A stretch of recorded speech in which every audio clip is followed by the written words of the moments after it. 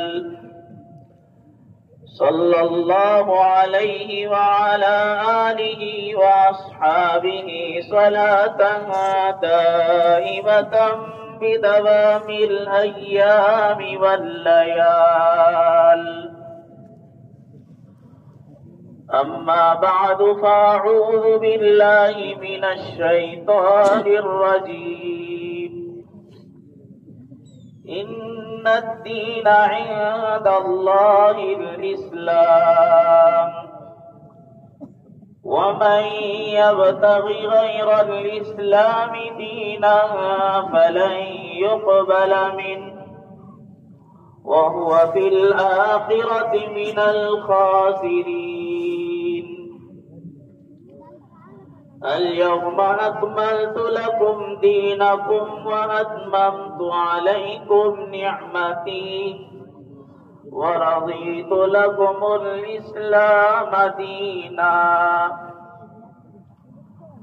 ولتكملوا العدة ولتكبروا الله على ما هداكم ولعلكم تشكرون.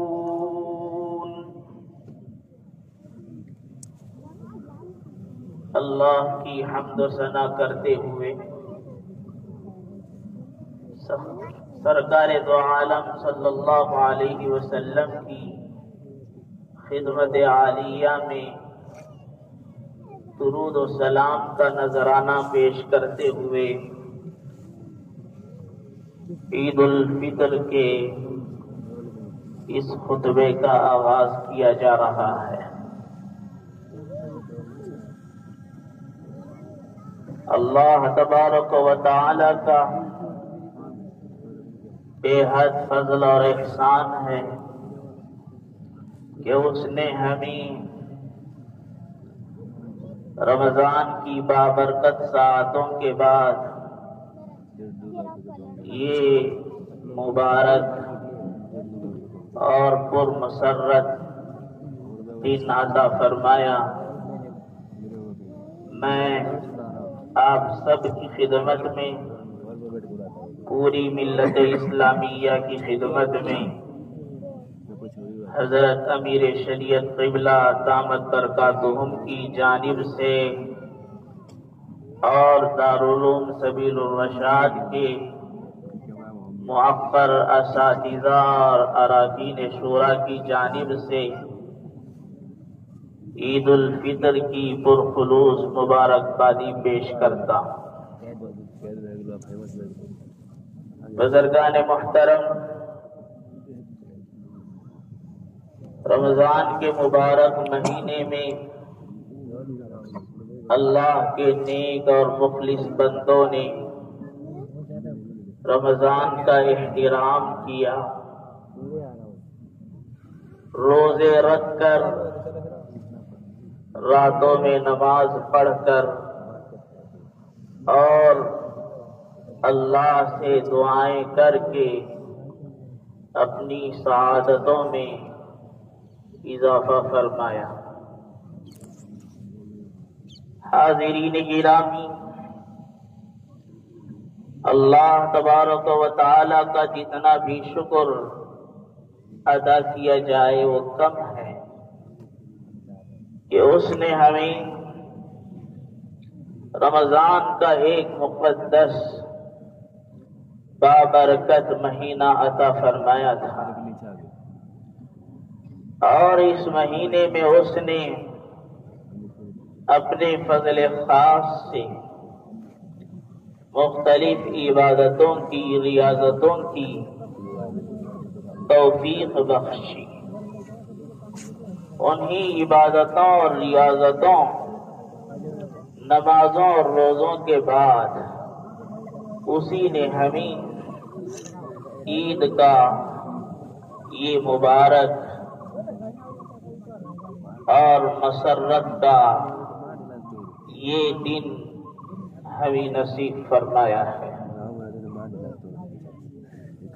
رسول اللہ صلی اللہ علیہ وسلم نے ارشاد فرمایا، للصائم فرحتان، فرحۃ عند الافطار وفرحۃ حین یلقى ربہ، او کما قال علیہ الصلاۃ والسلام۔ یعنی اللہ تبارک و تعالی نے روزے دار کے لیے دو خوشیاں رکھی ہیں۔ ایک خوشی افطار کے وقت، اور دوسری خوشی اس وقت حاصل ہوگی جب روزے دار کی محشر کے دن اللہ رب العزت سے ملاقات ہوگی۔ آخرت کی یہی خوشی جو رب تعالی کی ملاقات کے وقت بندے کو حاصل ہوگی، اصل خوشی ہے، حقیقی خوشی یہی ہے۔ اللہ تبارک و تعالی نے اس حقیقی اور اصلی خوشی کا ایک نمونہ دنیا میں بھی ہمیں عطا فرمایا، اور وہ خوشی ہے جو روزے دار کو افطار کے وقت حاصل ہوتی ہے۔ افطار کے وقت حاصل ہونے والی خوشی یعنی وہ خوشی جو ہر دن افطار کے وقت روزے دار محسوس کرتا ہے۔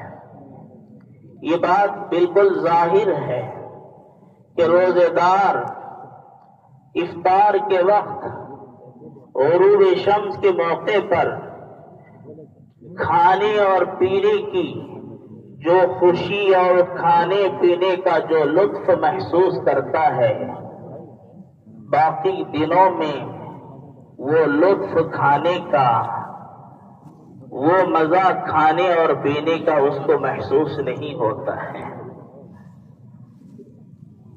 افطار کے وقت حاصل ہونے والی خوشی ایک وہ ہے جو بندے کی اللہ رب العزت سے ملاقات کے وقت ہوگی۔ اللہ ہر بندے مسلم کو اس خوشی سے قیامت کے دن سرفراز فرمائے۔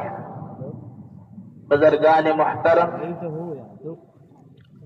اللہ رب العزت نے ہمیں سال بھر میں 2 عیدیں عطا فرمائی ہیں۔ 2 اسلامی تہوار ہمارے لیے اللہ نے مقرر فرمائے ہیں۔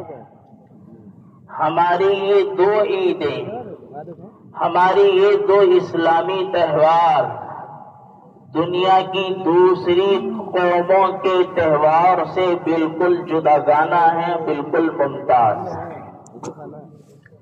دنیا کی قومیں سال بھر میں مختلف تہوار مناتے ہیں۔ ہر تہوار کی بنیاد ماضی کا کوئی نہ کوئی واقعہ ہوتا ہے۔ اسی واقعے کی یادگار میں وہ قوم تہوار مناتی ہے۔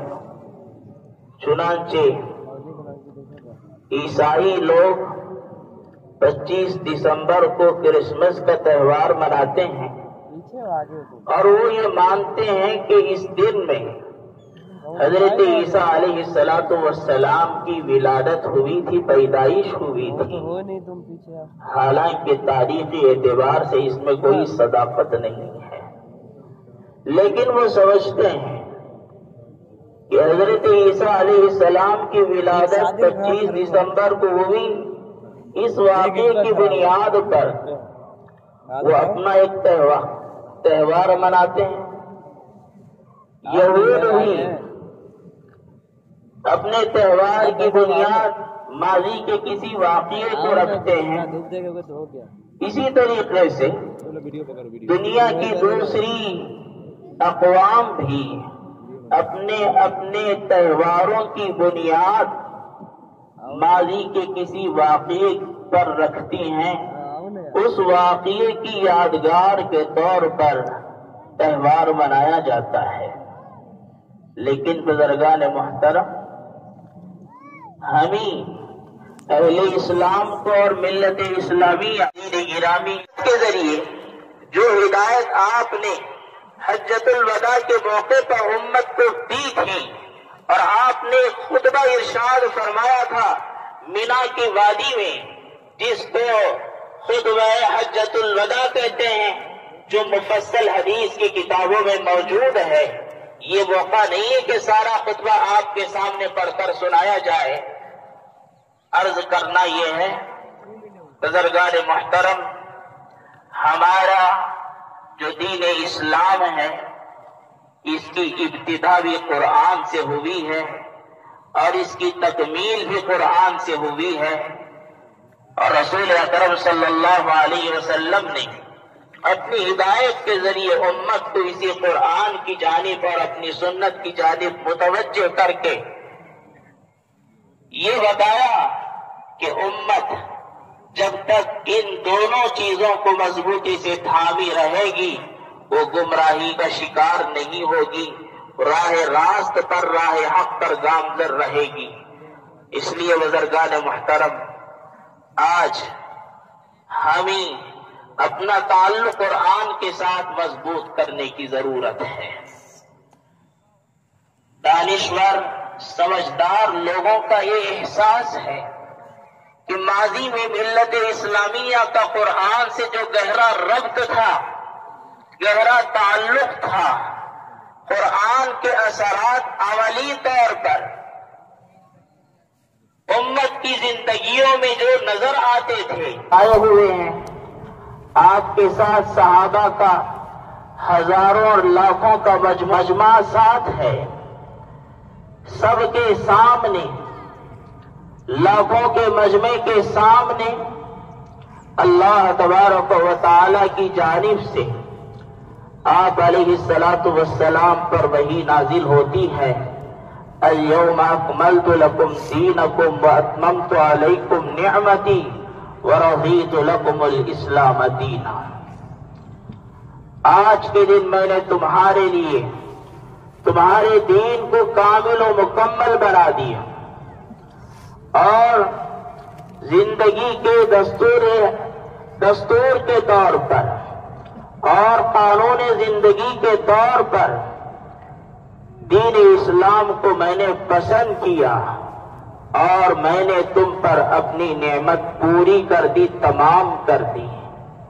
دین کے اتمام کا، دین کی تکمیل کا یہ مژدہ اور یہ خوشخبری رسول اکرم صلی اللہ تعالی علیہ وسلم کو اس موقع پر دی گئی جب آپ علیہ الصلاۃ والسلام حجۃ الوداع کے موقع پر وقوف عرفہ فرما رہے تھے۔ بزرگان محترم، معلوم ہوا ہمارا یہ دین اسلام شروع ہوتا ہے قرآن کریم کی آیتوں سے، اور ہمارے دین اسلام کی تکمیل ہوتی ہے قرآن کریم کی آیتوں سے۔ تو قرآن کریم ہمارے دین کی ابتدا بھی ہے اور ہمارے دین کی تکمیل ہے۔ دین اسلام کے لیے قرآن کریم اصل الاصول ہے۔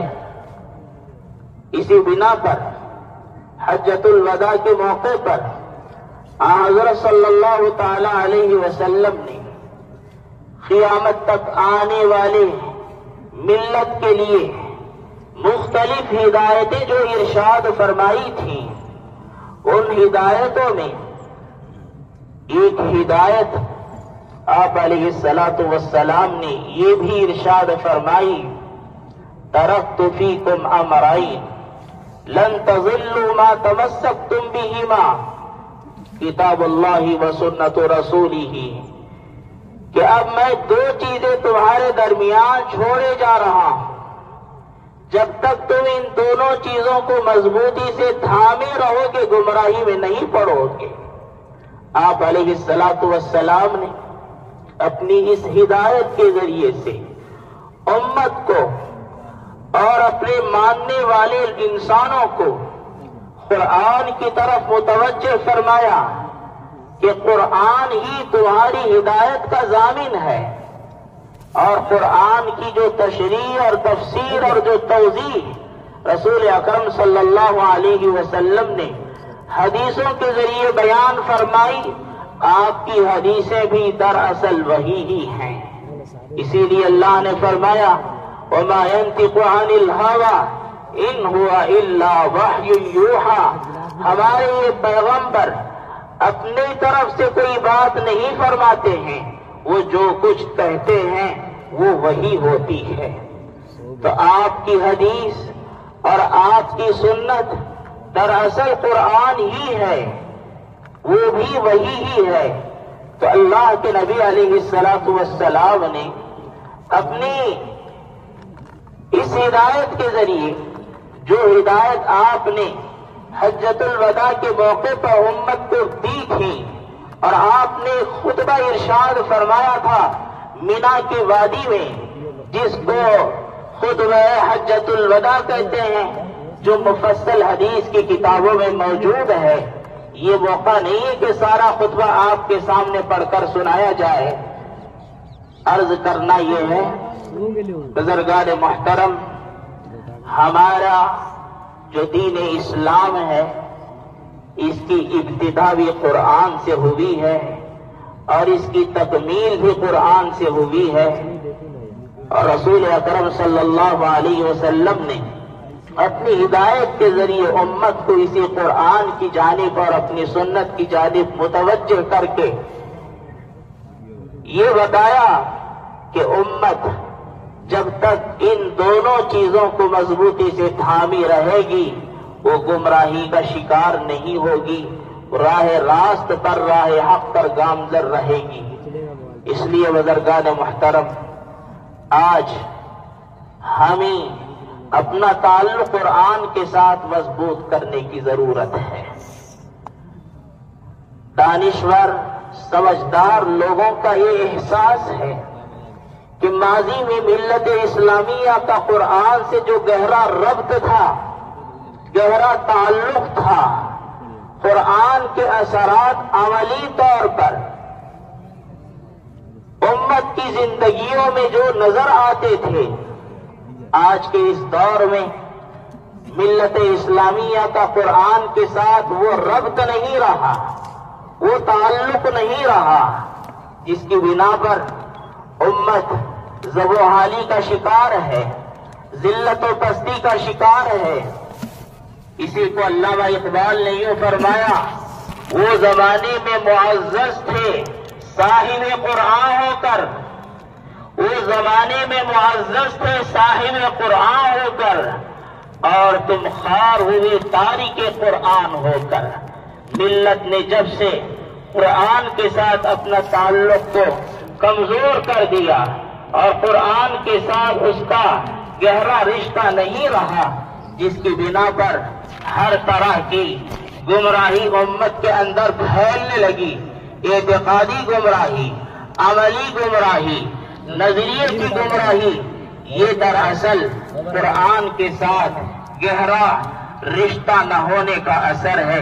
بزرگان محترم، راہ حق پر گامزن رہنا ہے، دین اسلام پر مضبوطی سے قائم رہنا ہے، تو ہمیں اور آپ کو قرآن کے ساتھ اپنا تعلق مضبوط کرنا ہے۔ اللہ تبارک و تعالی ہمارا قرآن کے ساتھ تعلق کو مضبوط فرمائے اور قرآن سے گہرا رشتہ نصیب فرمائے، اور قرآنی تعلیمات و ہدایات کو اپنی زندگیوں میں عملی طور پر لانے اور اجاگر کرنے کی ہم سب کو قوت و توفیق عطا فرمائے۔ آمین۔ بارک اللہ لنا ولکم فی القرآن العظیم ونفعنا وإياكم بالآيات والذكر الحكيم إنه تعالى جواد كريم ملك قديم بر رؤوف رحيم ورب حليم۔